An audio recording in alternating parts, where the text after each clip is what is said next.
time does the game start? 9. 9. 9. Excited. Normally, for a late game, I'm only getting up with the kids. Yeah. 5 or 4 seconds. Flight's not till 1, so.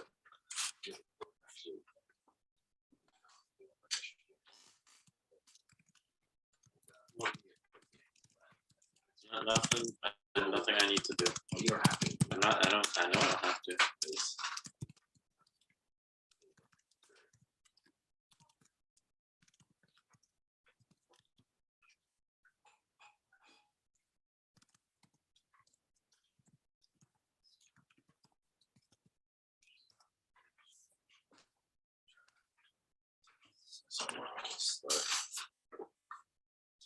What do we schedule for in terms of time?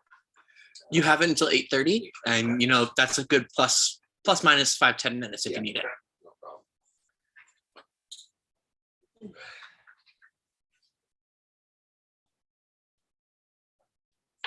problem. And not that it should matter to anyone here, but there is about a 5 to 7 second lag. Okay. In case you've got grandma watching at home. Sharon, Hey, how's it going? hey. Yeah.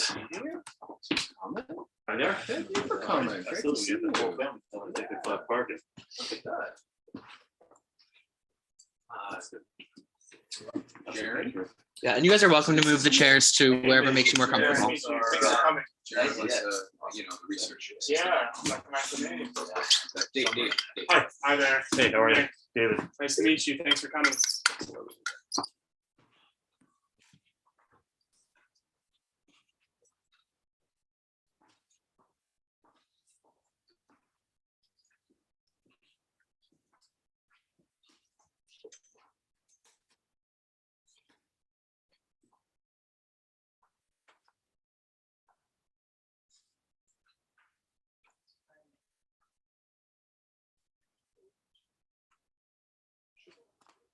Perfect. That's perfect. That's perfect. For me. We could give Jared back to the shop. So,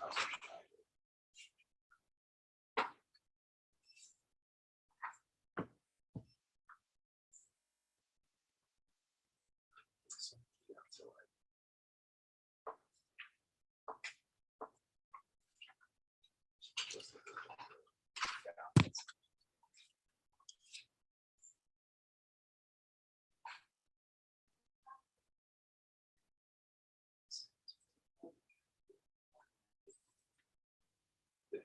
paragraph is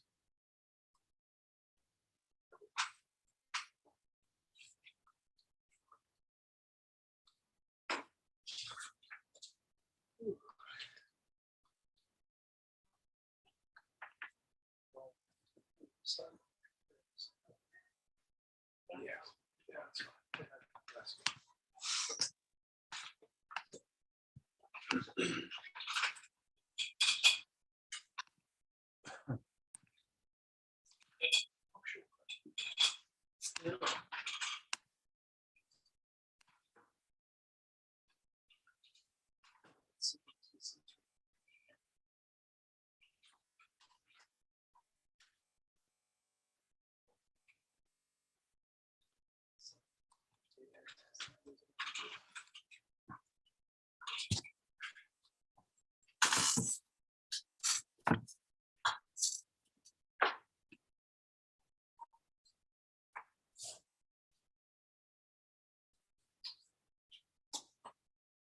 Come on down. Yeah, well.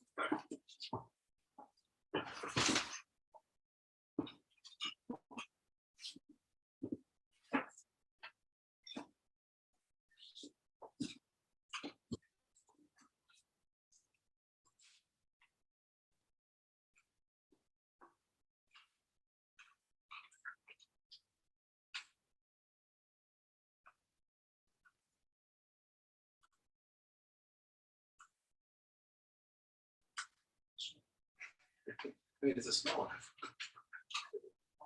Good.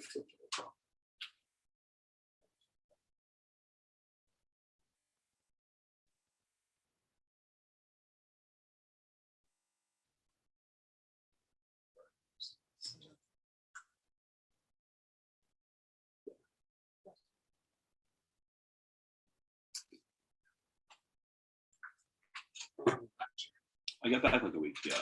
So Well, congratulations, since you graduated. yeah, appreciate it. Congratulations. Thank you. Do you have figured out the summer? I'm just like hanging out here for now. I have a job in New York starting like mid-July, and then see what happens with some baseball I stuff. was gonna say, are you retired yet? I'm still throwing and ready if So I are need you to looking for- be called into service. Are you open to, what are you open to, I guess? Like for the summer, just like if I could like do workout, if someone wants me to work out, Right. or if like I don't think I really want to play anywhere but the Cape. But Yeah. if But they somebody call needs it. arms for a couple of weeks, I want to be ready for that. And then Excellent. yeah, That'd be fun. All right. But not back to school. no, maybe.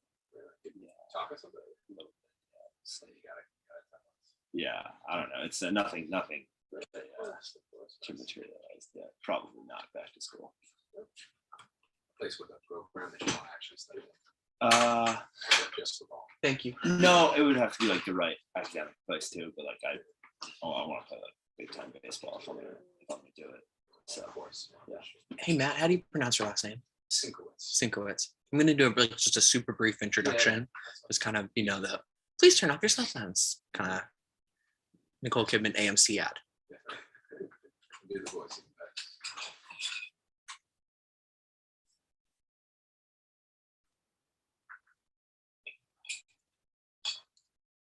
If you guys are ready, I can start right on the 7:30. Or if you want to give it a few minutes, I'm happy to do that too. Your world, I'm just living in it. Yeah, I'm trying to think. I know one person. Such tactic. We can start on top. Sure. How very unauthor-y of you. Yeah, I'm pretty loose. Yeah. Very flexible.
Feel free to bring down more chairs if you need them. Yeah.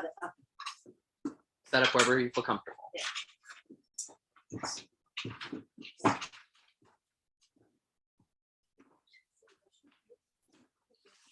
Yeah, mom. Thank you folks for coming.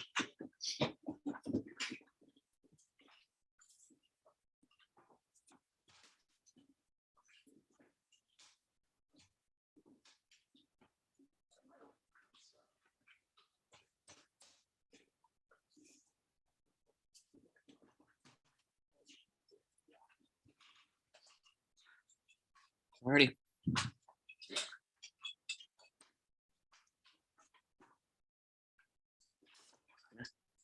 Hey everyone, thank you so much for coming to Lost City Books for our event. We're so excited to have you. We are so excited to be hearing from Matt Sienkiewicz and Nick Marx. I almost called you Noah, and that would have been embarrassing. But we are very happy to have you here. Just a reminder, you are being live streamed right now. You will not have your faces live streamed, but if you do choose to ask a question, your voice will be available for others to hear. Books are available for purchase. We have a bathroom that should be unlocked right back there behind that ladder. And we will have time for a Q&A at the end. So, obviously these guys know how to run a talk. If you have a conversational point, feel free to bring it up. But I'm going to kind of hand it over to them and let them do what they want from here on out. Any questions or concerns before we get started? Awesome. Have a great time. So I'm Matt Sienkiewicz. Thank you very much for coming. It's really a thrill for us to be able to do an event at a great store like this. Thank you to Lost City. And before I get started, to make sure I don't forget, we've got in addition to Nick and I, a very important contributor to the book here, Jaron Zinn's right there. He did some of the toughest research for this book.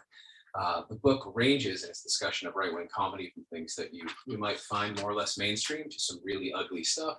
And Jaron, with me, went through a lot of the really ugly stuff. And without him, I could have never done it. Jaron happens to live in DC, and so I just want to make sure right off the bat we acknowledge his contribution and thank everybody for coming, but especially Jaron for helping out with the book. And with that, I'd just like to turn over to Nick. He'll start reading the introduction. We'll do a little reading, a little talking, and a little conversation. Everybody, thanks so much for having us. That's not funny is a powerful, complicated thing to say. It can be an opinion stated as a fact. It can be a motion to dismiss. It can be, and often is, a moral judgment aimed at others or even at oneself, a tisk tisk for laughing when you shouldn't. When liberals discuss right-wing comedy, that's not funny is always lurking around the corner, ready to deploy one or all of its potential meanings in conversational combat. Often, liberals use "that's not funny" to express a bored disinterest in conservative attempts at humor. This book will introduce a number of new, odd, and sometimes terrifying right-wing comedians doing reactionary jokes. Nonetheless, a lot of mainstream, high-profile, right-wing humor is simply stuff from the past dragged into the present. A beat-up old Cadillac trying to turn heads with a new coat of paint. Think of Tim Allen, star of the 1990 sitcom Home Improvement, resurrecting his macho dad shtick with the magnified, Trump-friendly sitcom Last Man Standing. Politics aside, the retread nature of much right-wing comedy just isn't funny to people with less Paleolithic tastes in humor. There is also, however, a blithe, dismissive way in which "that's not funny" frames right-wing comedy. If something does not, or even better, cannot exist, then surely no one needs to worry about it being funny. And then there is, of course, the moral approach to "that's not funnying away" right-wing comedy.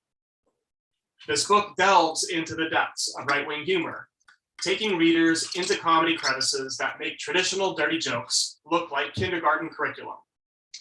And it's not much better at the surface level of the right-wing comedy world. Even Tim Allen's banal brand of broadcast television humor trades in jokes based in racial stereotypes, smug sexism, and barely disguised homophobia. If something is morally abhorrent, why should liberals allow the possibility that it is also, for conservatives, funny? But closing our eyes doesn't make the monster go away. Dismissing right-wing comedy with any species of "that's not funny" means overlooking the growing influence of conservative comedians, and it encourages a fundamental misunderstanding about the nature of contemporary politics and entertainment. Quick question for those gathered at Lost City tonight. Who do you folks think is the most watched late night television host? Everybody watching late night TV? John Oliver? Yeah, other guesses? Think who are the faces? Colbert, yeah, another good guess. Jimmy Fallon. You're close, Matt. The correct answer is Fox News' Greg Gutfeld. Yes. For years, he hosted the Greg Gutfeld Show, a weekly conservative daily show knockoff, featuring cheaply produced satirical sketches, strained right-wing monologues, and celebrity guests unknown to most readers of this or really any book or bookstore. It sounds, we admit, dismissible. The show's ratings, however, tell a different story. By the time he transitioned to his own nightly show in 2021, he was consistently outperforming liberal late-night luminaries like Trevor Noah and Stephen Colbert. Clearly, Gutfeld's comedy appeals to a considerable audience, expanding Fox News' content and offering new ways for people to understand their identity as a conservative in America. As we show throughout the book, Gutfeld is ensconced in a constellation of right-wing comedy that goes well beyond Fox News and wields considerable cultural and economic power. For people who disagree with Gutfeld politically, his jokes are not funny at all. In fact, they should be taken quite seriously. The comedy institutions that we examine in this book are not forgettable footnotes, regardless of their moral or aesthetic failings. They are established, viable elements of the world of contemporary comedy, as well as, in some cases at least, innovation hubs for truly pernicious right-wing ideologies. Greg Gutfeld dismisses racism and dabbles in sexism. He celebrates the most egregious actions and uncouth sentiments uttered by the likes of Donald Trump. And Gutfeld is one of the more innocuous ones. It gets worse, so much worse. The ways in which people discover new comedy today, algorithmic suggestions on YouTube, retweets on Twitter, cross-promotion on podcasts, provides a set of pathways that connect more banal right-wing humor to the truly evil stuff, up to and including actual neo-Nazi comedy spaces. In a few clicks, one can move from Gutfeld on Fox News laughing at a story about immigrants, to a libertarian comedy podcaster interviewing a race scientist, to a song parody on YouTube of Oasis's Wonderwall featuring the line, "Today is gonna be the day that we're gonna fucking gas the Jews." That'll lose some of the things that Jared helped us work through, right? Some really difficult stuff. So I'm going to talk through the middle part of the book to give you a sense of sort of the general arguments, and then I'll pop into a conclusion a bit, just to give you a sense of some of the research approach that we took with the book. And we don't have a visual presentation. I'm going to use one that we have made just for my own guidance here if you see me clicking around. So we make sort of a dual argument throughout this book, and they're both plays on the word complex, right? So we want to say that there's two complexes at play that make it so there's this world of right-wing comedy that exists, is vibrant, is financially solvent, and also is invisible, right, to people who aren't part of it, right? And we start with the word complex in the psychological sense. So we talk about a liberal psychological complex, like a way of thinking about the world that prevents you from seeing certain aspects of it, right? And the argument that we make is that there are a number of reasons and a number of manifestations of the ways in which the liberal world of the last few decades has come to sort of see itself as owning comedy, owning political comedy. I'd like to point to that sort of early 2000s, W. Bush is in office, and Jon Stewart and Stephen Colbert become kind of the face of the Democratic Party in some ways, right? They are the ones motivating and getting people excited. Their rallies are bringing out more people than John Kerry, right? And the idea that comedy and liberal satire go together becomes really naturalized in America, particularly, I dare say, the identities of liberals kind of in our demographic, sort of, Gen X, so older millennials sort of really see this as part of liberal politics. And you see the show up in a lot of writing, be it academic or be it popular. So I've got just some headlines here. For example, waiting for the conservative Jon Stewart. This is an article from the Atlantic. Liberals love to laugh, conservatives not so much. Conservatives lack sense of humor, study finds. Study, we could, if you're interested in those studies, we're happy to talk about how they come. And then there's a lot of academic work, often do really great work showing how important Colbert and Tina Fey, Sarah Palin, and Samantha Bee and the work that they're doing. So they manifest, one, in just people celebrating that, which is natural, but also people finding ways to say, well, if liberals are into irony and satire, conservatives don't do that for various reasons, including studies and arguments to sort of try to make sort of naturalized, almost genetic arguments. Conservatives don't have the irony gene in the same way. This becomes really popular in some parts of academic research, right? And the actual specific studies aren't really what we're getting at so much, is that they all come together, give a sense of real security in liberal politics and liberal satire being the kind of satire that can exist. The thing that, we were working on this project, and the thing that really spurred us to say, all right, there's something here. It's actually an interview with the entire Daily Show cast from a few years back. And it's, all the comedians that many of us love, right? So there's Hassan Minhaj and Roy Wood and just this great group of people. And they're being interviewed, and the interviewer asks, could there be a conservative version of the Daily Show? and they just sit there dumbfounded. Like you ask them to make a triangle with two sides, right? Like this is not possible. Meanwhile, at the same time, Greg Gutfeld is beating them with a comedy show every night. And they literally just can't seem to picture it. Or, we start making definitions. We start doing sort of no true Scotsman fallacies, where we define comedy in such a way that only liberals are doing comedy, or conservatives in such a way that if they do comedy, they're not conservatives, right? And you can do this forever, but you're going to miss the real picture, which is that there is, in fact, this vibrant, emerging place of comedy. A quote from that, would it get ratings and support that the cast of the Daily Shows asks? And their answer is no, against actual empirical reality of the moment. That's the first side of it. So there's this liberal psychological complex. It can come from, I think some things that are laudable and some things that are sort of less so, kind of local blind spots. The other use of the word complex we use is more like a shopping complex, or like a mixed use suburban exurban complex. And that's what we call the right-wing comedy complex. And we think of it kind of like a mall, right? The metaphor is useful in a number of ways. One of our big points is that this is a business, and it's a vibrant business, a viable business. It's not, they don't have SNL, right? They don't have these big, long-standing institutions, but they have institutions that make money, and that they're interconnected in really interesting, complicated ways, right? So, it probably cuts off a question that you're maybe dying to ask. How do we define right-wing, right? And, that's always going to be a debatable point.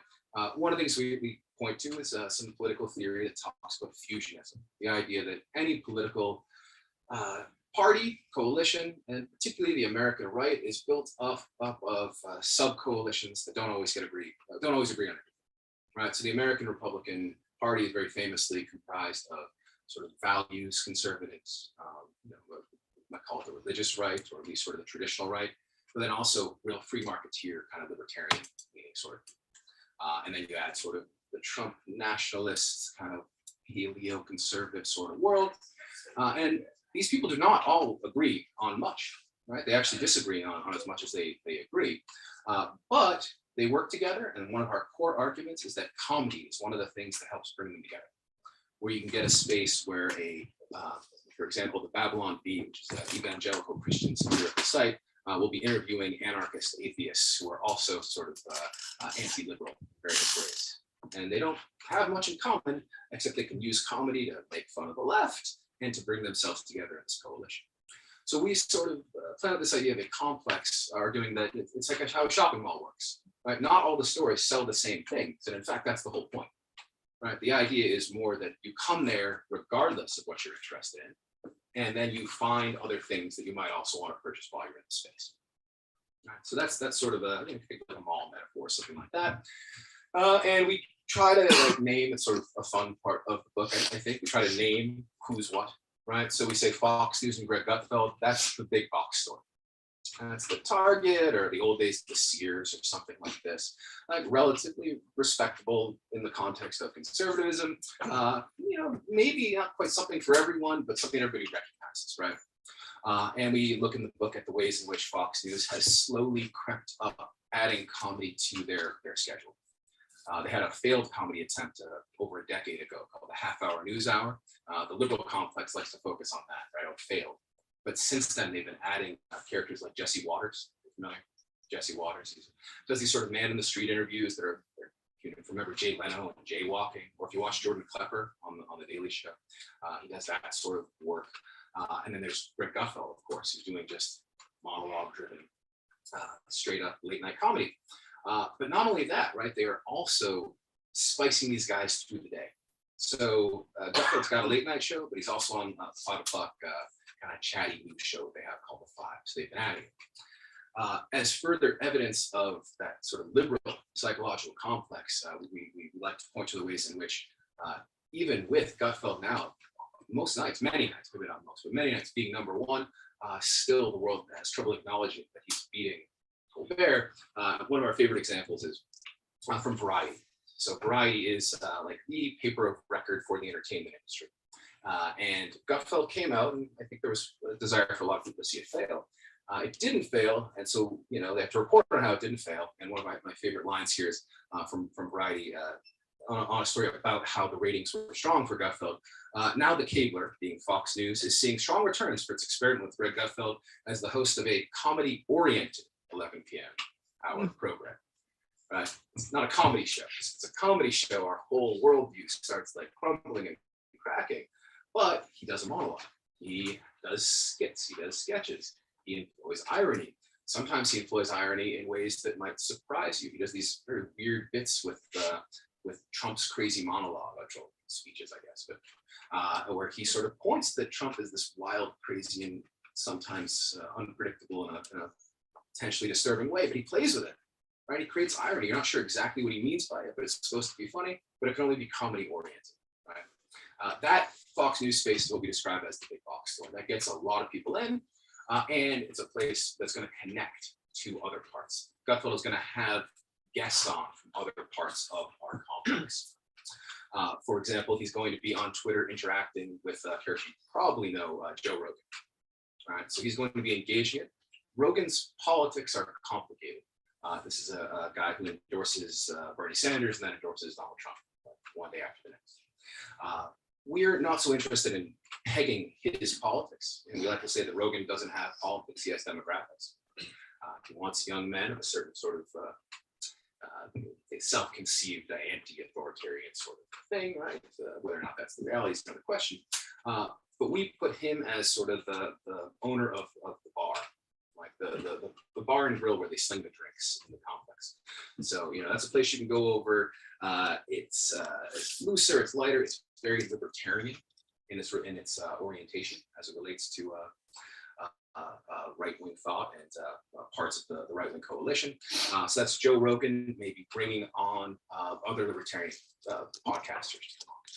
Particularly, there's a network, which is the flagship show is something called Legion of Skanks, which is this sort of radical free speech based, but what does that mean to them? It means saying the N-word over and over again and seeing who can make the most aggressive rape jokes.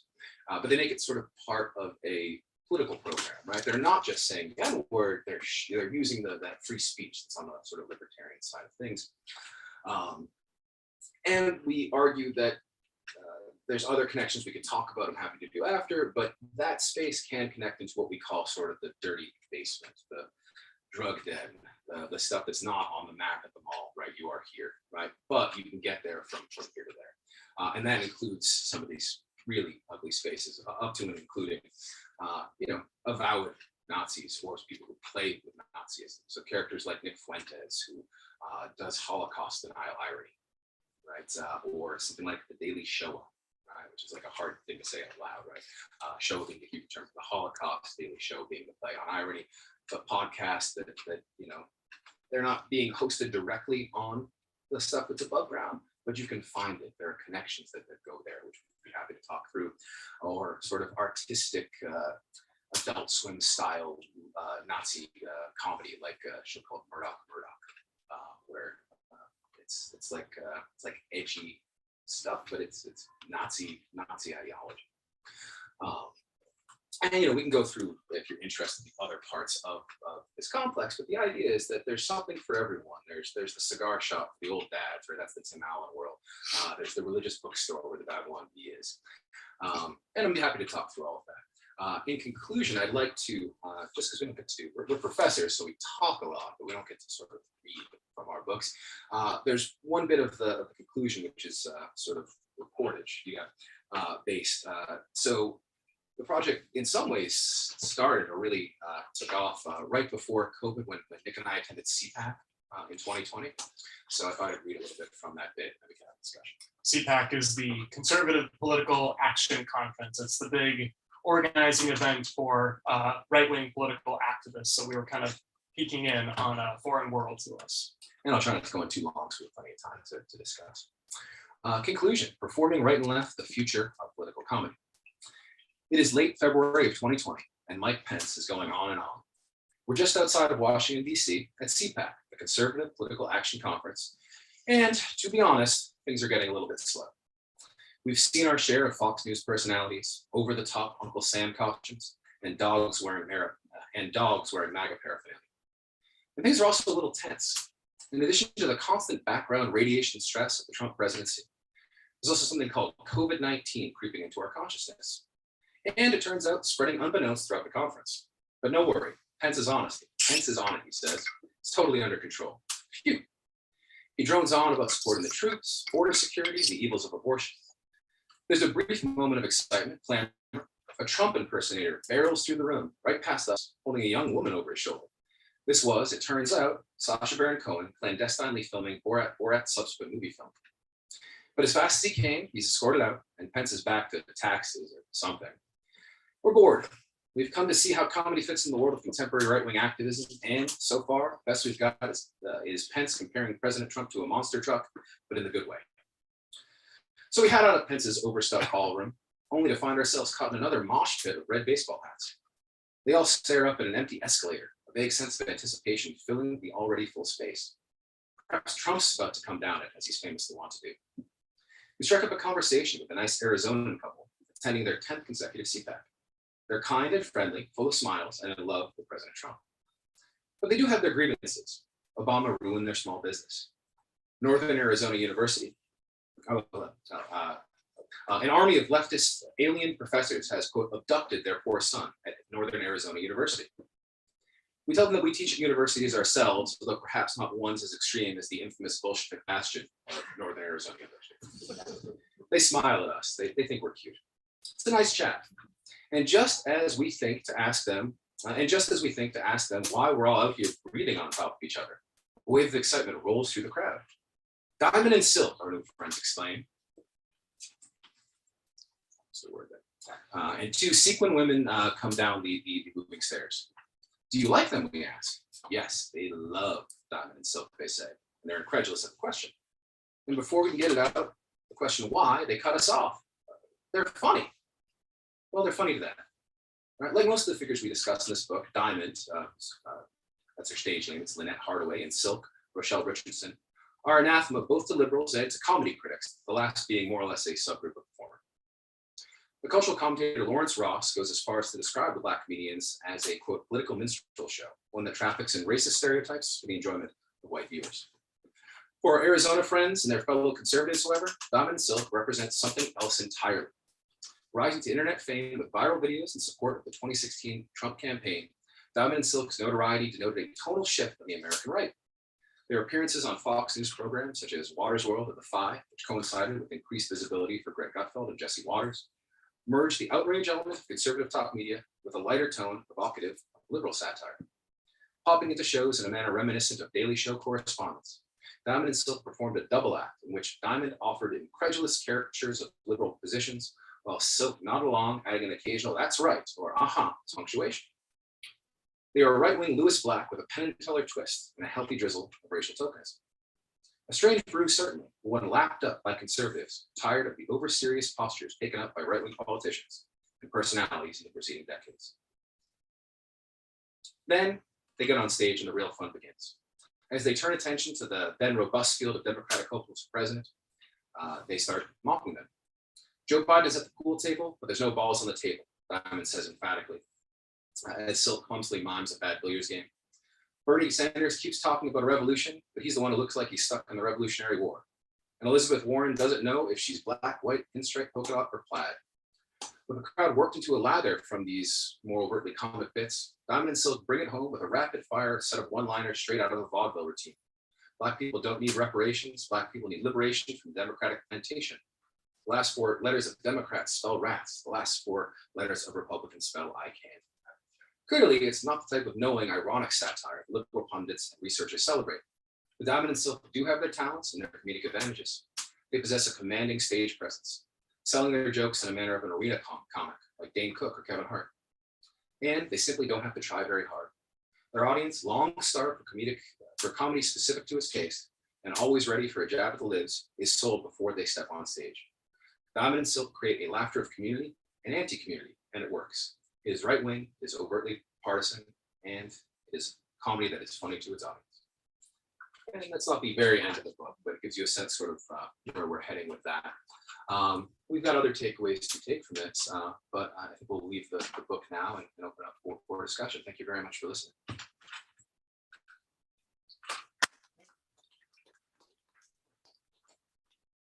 I just want to start. I really enjoyed the book. I actually finished it today, so Oh, it's wow. somewhat Thank fresh you. in my brain.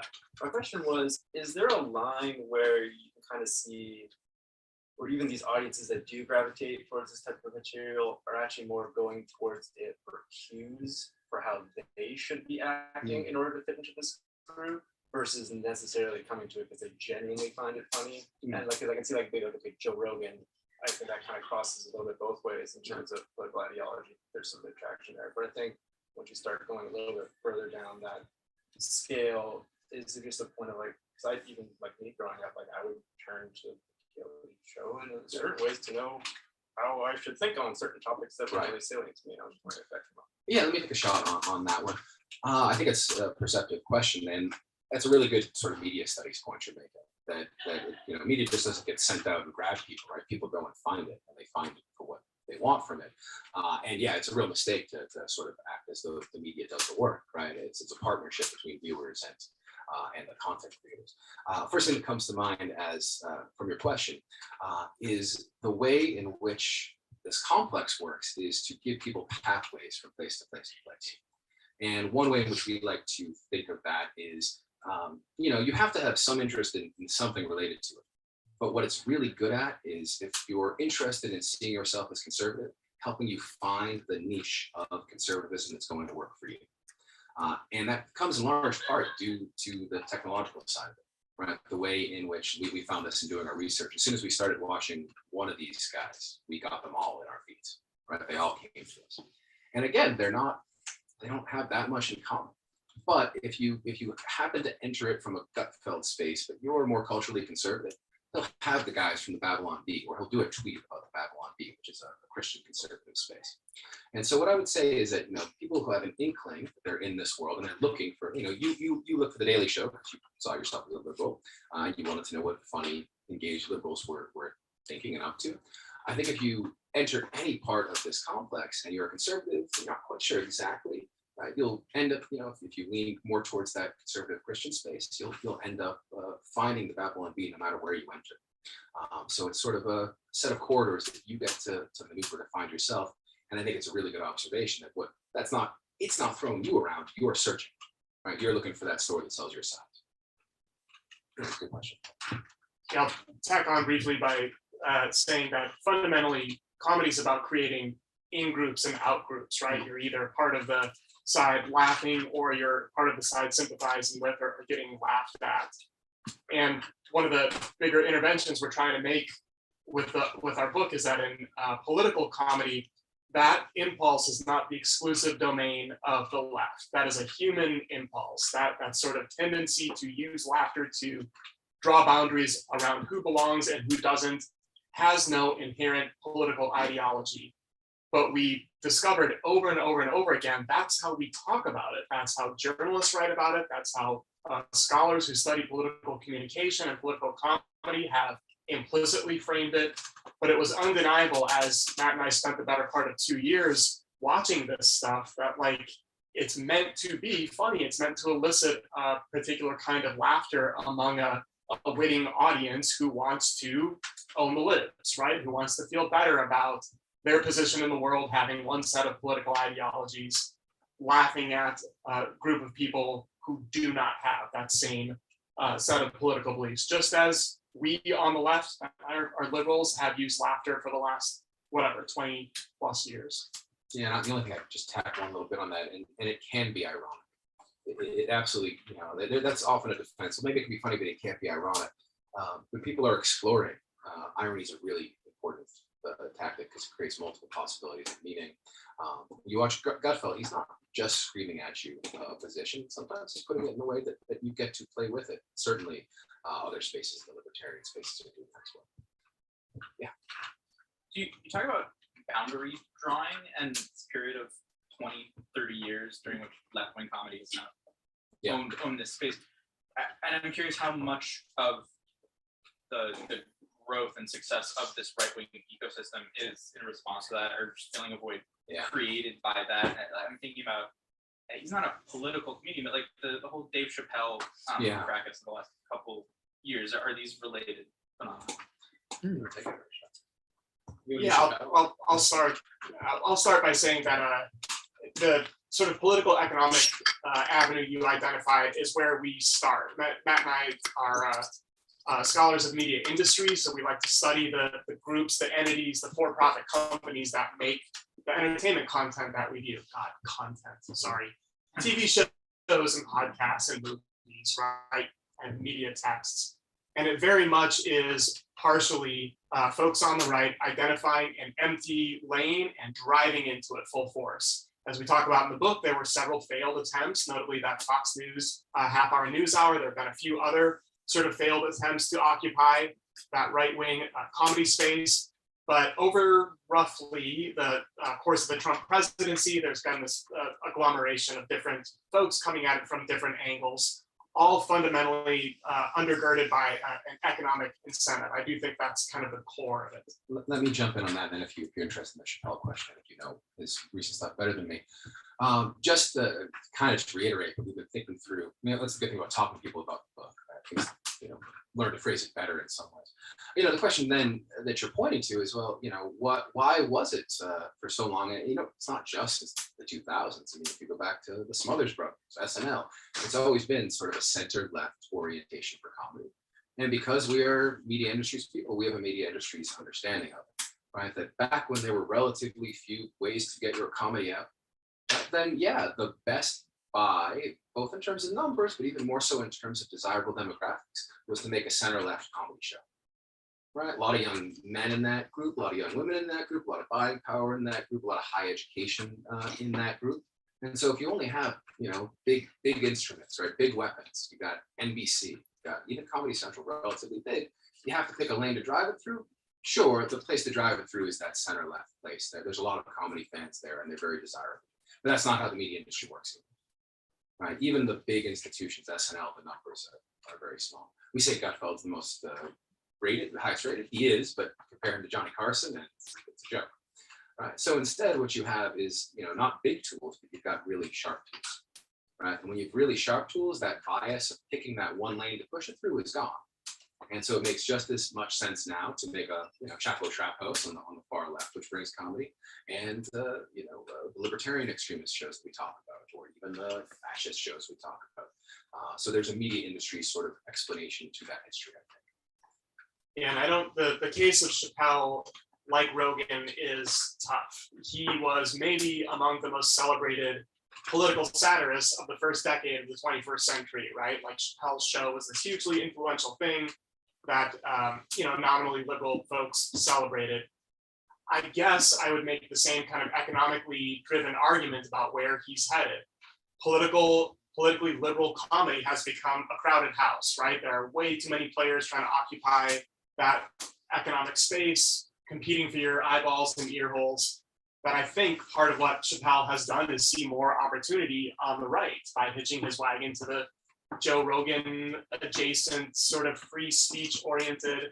Obviously, I'm not using right wing in the sense that he's supporting Trump or voting Republican, but to take his obsession with, like many right wing comedians, confusion with transgender rights and gender identity.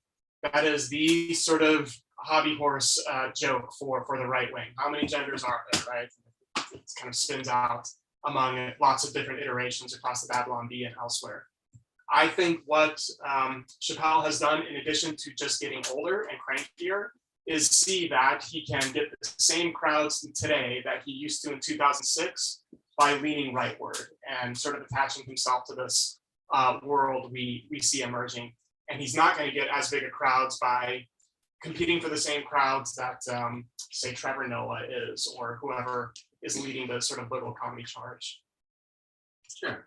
Yeah, I sort of have a somewhat similar question. I was kind of wondering, like, where you draw the lines of defining conservative comedy, because, like, when you think about comedians like Dave Chappelle or, even like Shane Gillis, but there's like a lot of people out there who might not directly identify as like conservatives doing conservative comedy, but a lot of their shtick is like targeting political correctness that's Yeah. championed by like those on the left. Yeah. So if it's somebody who's not conservative targeting a liberal idea, is that conservative comedy? And like, how much does the tension between comedians' desire for free speech and like liberals' desire for political correctness kind of threaten the like liberal comedian? Yeah, that's great. It's a really good question. And, we're not political scientists. So we're not so much in the business of dividing it up in terms of like exactly where one ideology begins and one ends. We look at terms of economic and you might just say cross-promotional connection, right? And you can participate in this world of commerce without necessarily being connected to every part of it, or maybe only being lightly connected. So a great character that we write about in the conclusion, and his politics are very complicated, and his comedy is complicated. It's a guy by the name of Ryan Long.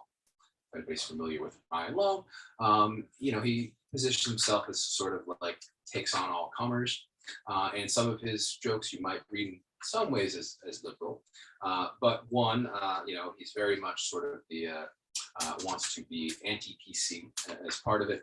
And the real reason that we include him in the book is that where he gets his biggest traffic, right, is when somebody from that right-wing comedy world otherwise retweets him, has him on the podcast, brings him in. And so I think you're making a really good point insofar as most comedians don't have politics overtly at all so much. They want an audience, and they want to be able to joke.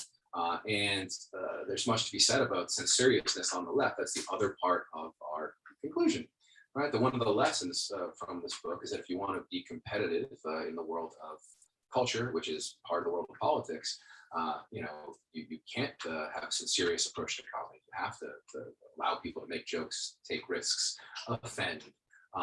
And so, what I would say is that there's characters who they themselves may or may not participate, but if they're going on to Gutfeld, right, and if they're going on to Babylon Bee, places that do very overtly bring them into that world, then we're going to talk about them as part of the complex without necessarily painting them as any particular ideology.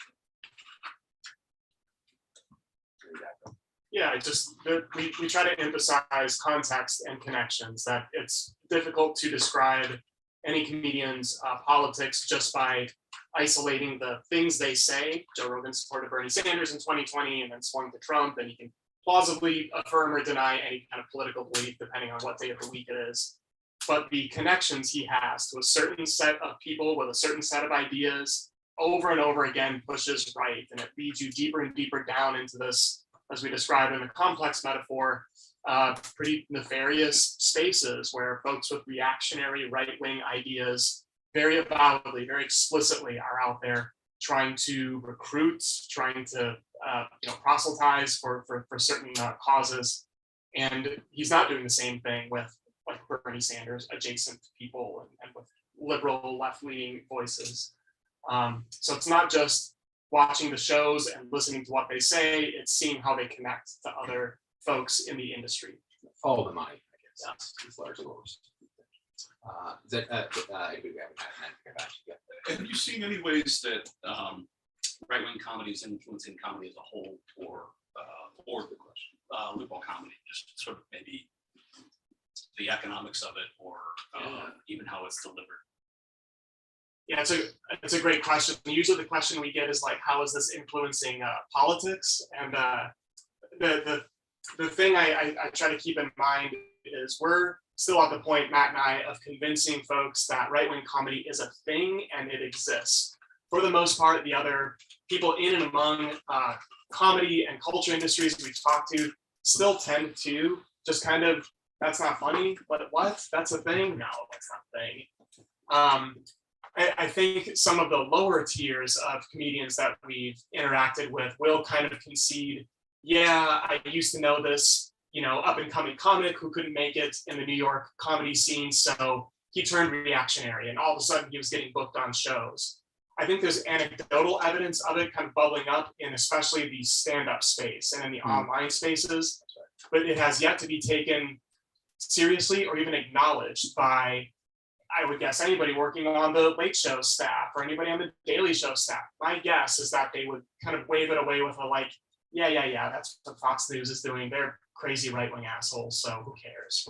And I'm not sure if it's so much a cause and effect as sort of the same dynamics are working, but I think you can find things on the left, on sort of the more left, working in similar ways. Red Scare, the way that a show like that operates and makes, unlike the political connections with the guests and they do, it's the same kind of instinct to say, all right, well, we're not the big player in town, so we can join forces with other smaller players and trade audiences around. So I think that logic, I mean, really, nothing that we're saying in this book shouldn't apply to the entire spectrum over time. The thing would be, right now, still most people who identify as left, they want to get on SNL, right? They have like that big target, and maybe they want to get on Gutfeld on the right, but not even that quite yet, right? So you don't have that gravity, but I do think on the margins, you see dynamics that are the same, but it's not necessarily. Does that make sense? Yeah. Cooper, and then. When I was explaining what I was going to do tonight and describing the book, when friends would ask me, like, what do you mean by conservative comedy? The thing I would usually say is, let's go, Brandon. And can you talk about that specifically, just because I think it's the thing that's most culturally resonant, and why you think it's become as, like, popular isn't the right phrase, but why it has such, high name ID or whatever, and what it's done to this ecosystem you're talking about. Sure. Yeah, no, for sure. And that is so it's, let's go, Brandon, as the standard for F Joe Biden. It has to do with a NASCAR race. It's a meme, right? It's a coded way of saying to F the president. And yeah, I mean, a lot comes to mind. So that is post the book, right? So we were done writing, it was in press, we didn't have it. But I've been thinking about it. I don't know how fully formed the ideas are. A major part of that, I would argue, is evidence for much of what we're talking here. I think that the world of the American right is very proud of it because they see it as funny, and because they see it as an assertion that they are the ones who can be playful with politics, right? That on the left, nothing playful is allowed to bubble up would be the argument on the left, right? That there's over seriousness and seriousness and a lack of playfulness. And so I think it is part of it travels just due to internet culture and the way that memes are going to move things around. But it is, I would argue, a really strong sort of point of pride for many parts on which you maybe not the newer parts of the right? I mean, it makes me think of, so we talk about Ben Shapiro in the book, who's not a comedian, but he's a guy who's spending a lot of time trying to brand the right as a Breitbart influenced culturally relevant space where they can create memes and things that move across spaces. And I've listened to a lot of right wing, like John Podhoretz in the commentary podcast points to "Let's Go Brandon" as a sign of life and vibrancy on the right. And I think largely what it does is it's an implicit, like, they can do that and the left's gonna cancel Dave Weigel, right? Like that sort of, they're sort of spinning that that's not funny, right? Now it's the liberals who can't be funny.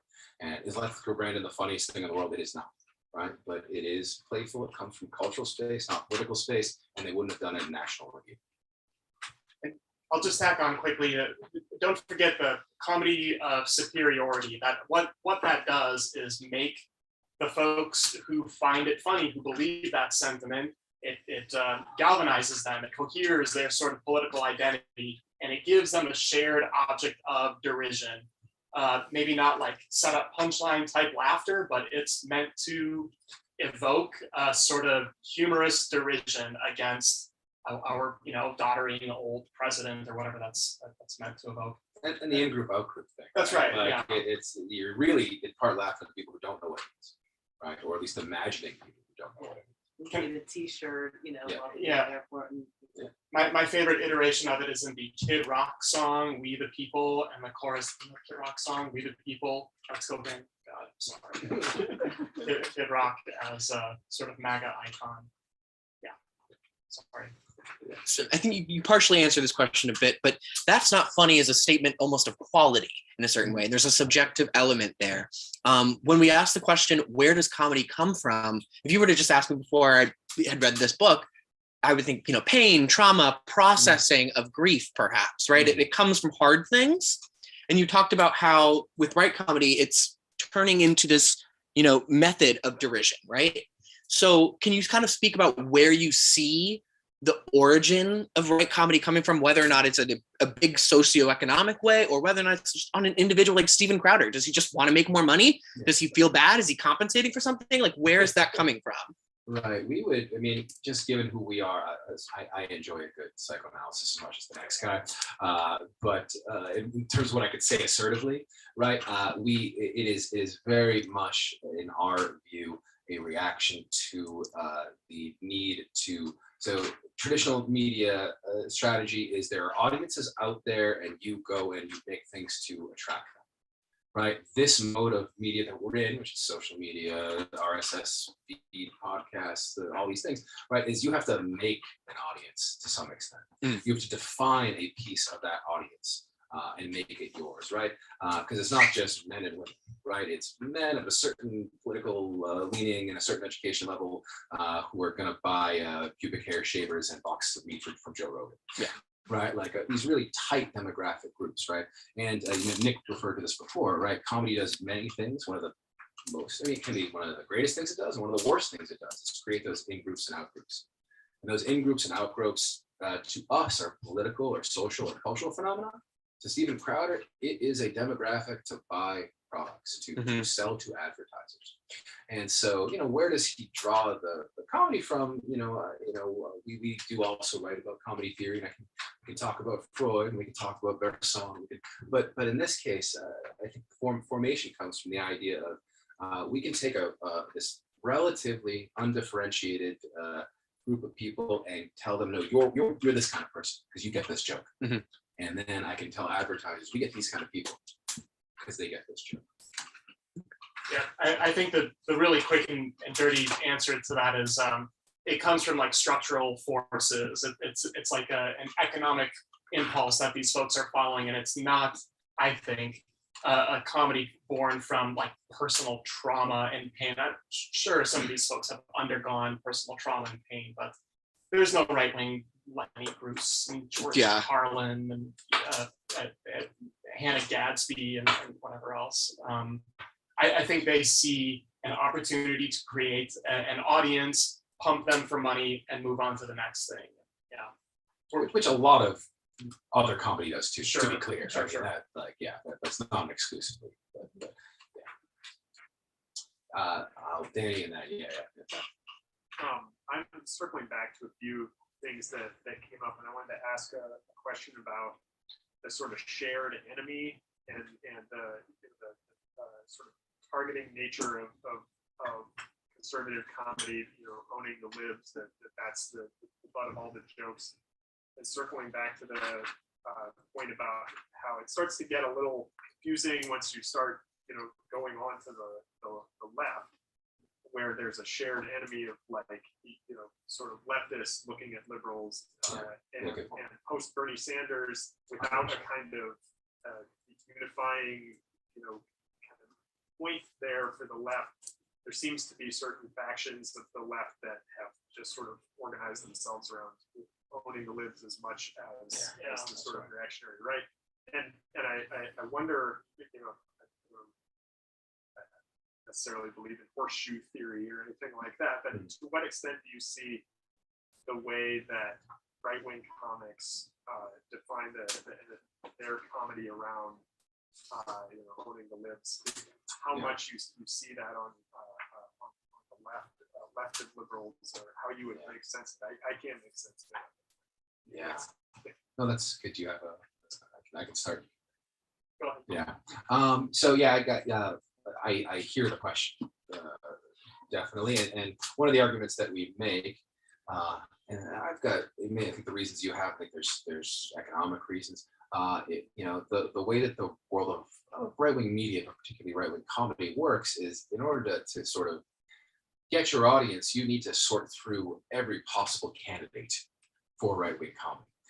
So my favorite example of this is the Babylon Bee, which is the conservative Christian, bringing on Michael Malice, who is a very interesting internet troll character, super atheist, anarchist, nothing to do with the Babylon Bee guys, like politically, like just literally, they don't agree on anything except for one thing. right? And that is that the libs, right, are serious and they're bad and they're, you know, but even in vague ways, right? And I think I'll see Nicholas talk about this sort of far left comedy. You know, that doesn't happen on the left, I think partly because of the politics that you point to, that the left of the center coalition, I think, has harder time doing that. But I also think in the comedy world, I mentioned it before, right? There's still these brass ring center left institutions that everybody wants to get on, so they are competing against each other. There's only so many slots, you know, so many cast spots on the Daily Show. And the right doesn't quite have that. They're more entrepreneurial in that sense. So I think that we've got a media economics, which I think reflects a political situation. And, you know, I can't say exactly where one begins the other ends, but I think they're amplifying waves. Yeah, I love far left political comedy. Listen to Chapo religiously and things like it. And the points of contention I have with that show and stuff like it is that it doesn't direct enough of its energy to the right, right? That I wish we could give up some of our intramural disagreements and focus our activist energy on the right side of the aisle. The reasons for that are many and diverse, and Matt's named some of them, but there are just more of us on the left. It's just tougher to get this bigger group of people that's more diverse, more inclusive, to agree on a common set of shared goals. There are fewer people on the right political space. So I think that makes it easier to kind of get them to cohere under the banner of a particular type of comedy. But like I said, we don't have a solution to this. We're just diagnosing the problem and trying to get people to convince people that it exists first. And there are those characters, the Red Scare, the Jimmy Dores, which do end up turning towards the libs. Nick Mullen, like there's a handful of figures who kind of dabble in both worlds and are now, crossing over. I'm just wondering, do you see there is like a point once you're going along this kind of scale of right-wing comedy where you're no longer necessarily actually trying to make someone laugh, but you're more or less just using the kind of shield that comedy as itself can give you in order to just indoctrinate people and just trying to, for me, it was like reading through the book, I could see where the Babylon Bee was genuinely trying to make people laugh. Gavin McInnes, I more or less just feel as though that he's using this comedy shield to be able to say like Pepe the Frog was another thing. Yeah, I mean, I think you're absolutely right. Those trolls, McInnes especially, some of the deeper Nazi stuff is the front doorway in is comedic cover. We're just messing around, we're just joking, but it very quickly turns into a call to arms. Yeah, we're meeting in Charlottesville in 2017 to take back our rights and whatever other sort of causes that the Proud Boys are after. So I think that impulse is absolutely present in those trolls. I think that's right, but I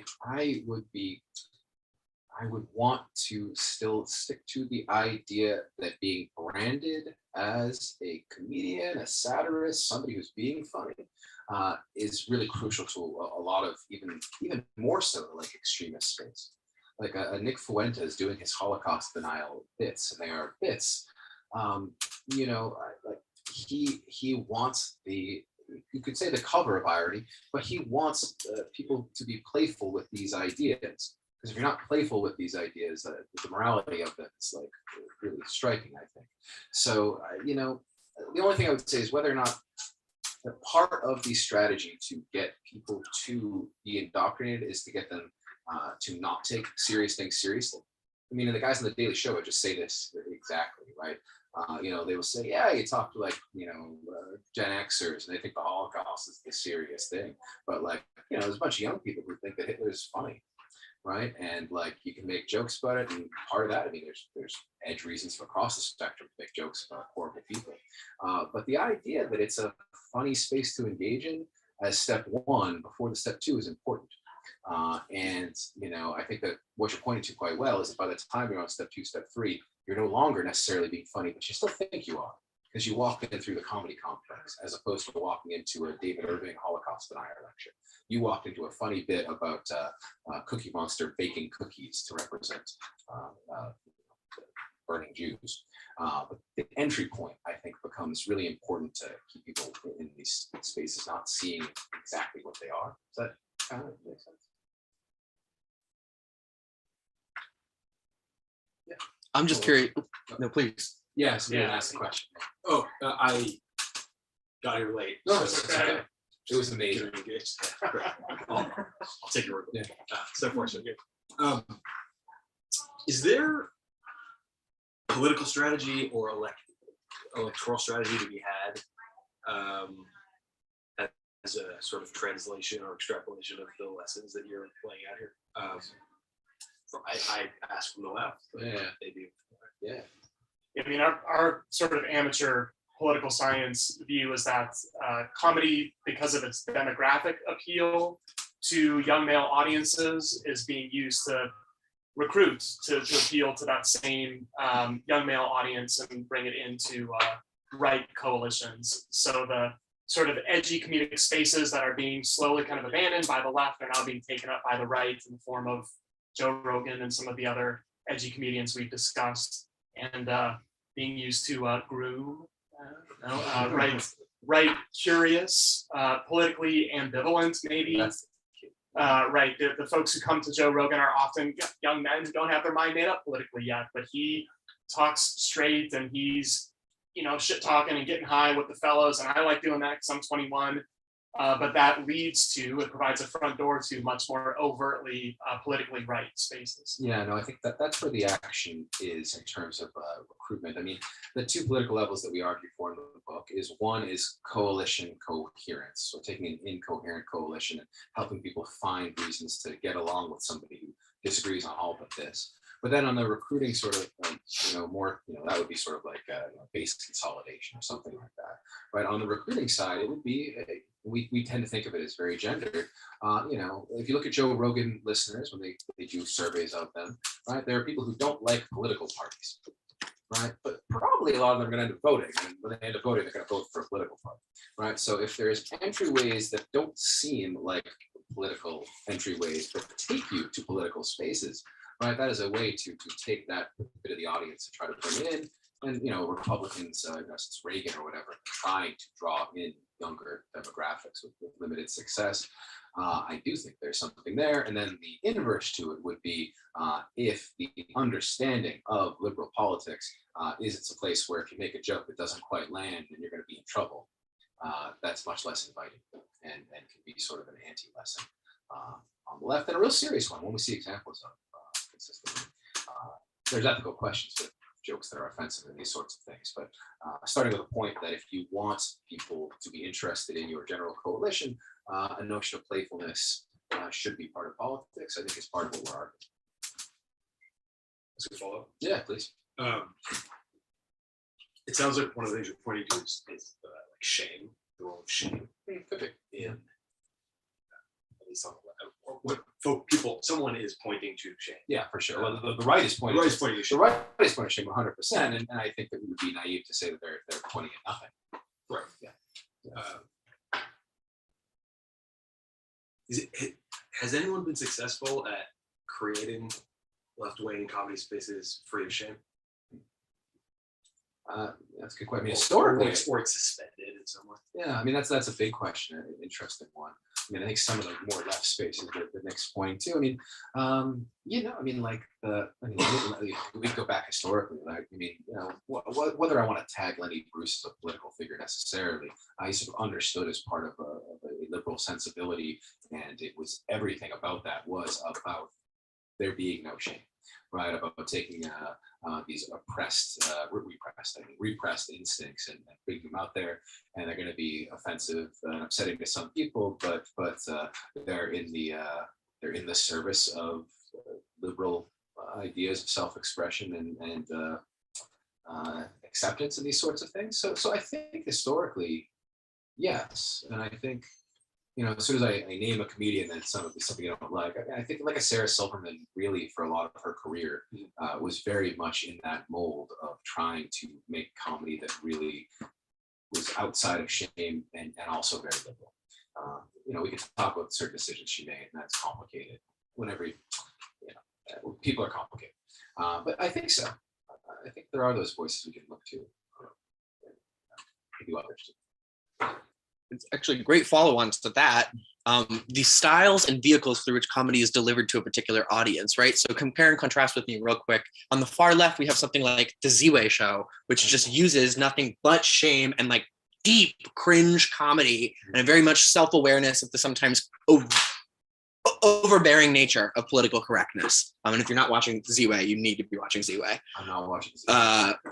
Get with the times. Okay. But then comparing that to something like John Oliver, where yes, he's funny, but there's a black and white message of what is right and what is wrong. It's going so far as to take action, an example of like holding congressional, cloud data hostage as a form of blackmail. Yeah. Do we see that kind of diversity in style on the right, and how does that speak to different audiences, if it does? Yeah, I haven't seen much of Z-Way other than like the clips of her shaming Chet Hanks. It's hard to watch. Yeah, it's very evocative of the type of cringe humor that has been around in the form of like Larry David or the original run of The Office before Ricky Gervais became an insufferable prick. Yeah, I think part of the project of the book is to map out the different forms of comedy, many of which are riffing on familiar forms, so cringe and irony and sort of superiority that pop up on the right. I can't think of straight up analogs between someone like Z-Way and folks on the right, mainly because there are very few folks of color and women. They're all, and she's doing something pretty new, I would say. Yeah, or at least an amalgam of a couple of things that hadn't been combined already. I would say it's different, but Malice is doing some things where he's trying to even make his own people uncomfortable at moments, mostly through like highly ironic tweeting about issues. So there's not going to be one-to-ones, but there is a range between like a Michael Malice who you can never tell what he's serious about versus like a really guy like Dave Smith from the Legion of Skanks who's like quoting you Milton Friedman. Right, he would be kind of like the John Oliver sort of voice, right? He's like making arguments like there shouldn't be drunk driving laws because of some libertarian principle, and trying to work that into his comedy, as opposed to a Malice who it's hard to know what he really believes and doesn't believe based on what's out there. I think that we could talk forever. That's our job, but I think we should say you've got at least 5 minutes that you can mess around with if you want. More questions or yeah, let's call it. I think it's leave them wanting just a little bit less than what they gave them. Actually, we just got a question from the chat, if you don't mind. So Justin asks, how do you create an impression of realistic dialogue in your stories, but you don't offend the reader's taste of language? I think this is more about comedy in general. So in our analysis of comedy, or about comedians? How do you create? So Justin, feel free to chat in if you want to expand on that, but creating an impression of realistic dialogue versus not offending. So I think that probably if you were. Was that a question for the novelist here last night? Yeah, I wonder. But feel free to speak to that in whatever capacity. Dialogue. I'm trying to think. Okay. So it's weird. Yeah, I don't know, because we don't do fiction. So we're not creating. A little bit. We try to put some words in the mouths of our Arizonans from CPAC. I don't know if we can answer. I don't want to give an answer that's not respectful of the question. I don't know if I have one for that. All right. Anything else? All right. Well, thank you so much. Thank you to Lost City.